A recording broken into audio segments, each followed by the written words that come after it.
Iran में 28 दिसंबर को Tehran से शुरू हुआ प्रदर्शन अब तकरीबन पूरे देश में फैल गया है। विरोध प्रदर्शन के दौरान हिंसा और आगजनी की घटनाएं लगातार सामने आ रही है। इस बीच ब्रिटिश अखबार द सन ने बहुत बड़ा दावा किया है। द सन की रिपोर्ट के मुताबिक ईरान हिंसा में मरने वालों की तादाद 12,000 तक पहुंच सकती है। हालांकि आधिकारिक तौर पर अब तक 2,000 लोगों की मौत की बात ही सामने आई है। रिपोर्ट की माने तो ईरान में प्रदर्शनकारियों पर सैन्य हथियारों का इस्तेमाल हुआ, उनके साथ आतंकवादियों जैसा सुलूक किया जा रहा है। एक प्रदर्शनकारी इरफान सुल्तानी को फांसी की सजा सुनाई गई है। ईरान में लगातार बिगड़ते हालात के बीच सरकार ने भारतीयों को ईरान की यात्रा से बचने की सलाह दी है। एमईए ने अपनी एडवाइजरी में कहा है कि अगले आदेश तक भारतीय ईरान की यात्रा न करें।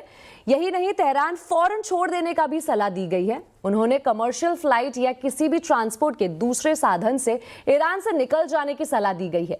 इसके अलावा ईरान में मौजूद भारतीय नागरिकों को पूरी सावधानी बरतने की सलाह दी है।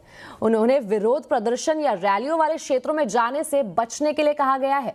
भारतीय दूतावास के संपर्क में बने रहे और स्थानीय मीडिया पर नजर रखने की भी सलाह दी गई है। इस बीच अमेरिकी राष्ट्रपति डोनाल्ड ट्रंप ने ईरानी लोगों के लिए संदेश जारी किया है। ट्रंप ने ईरानी जनता से अपील की है कि वो आंदोलन जारी रखे और सरकारी इमारतों पर कब्जा कर ले। ट्रंप ने ईरानी जनता से कहा है कि आपके लिए मदद रास्ते में है। ट्रंप के इस बयान के कई मायने निकाले जा रहे हैं।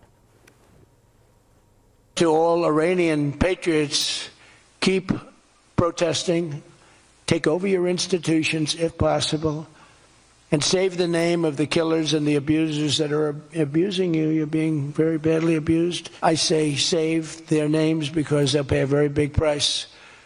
And I've canceled all meetings with the Iranian officials until the senseless killing of protesters stops.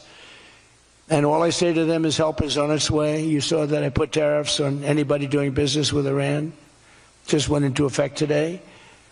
And I say make Iran great again. You know, it was a great country until these monsters came in and took it over.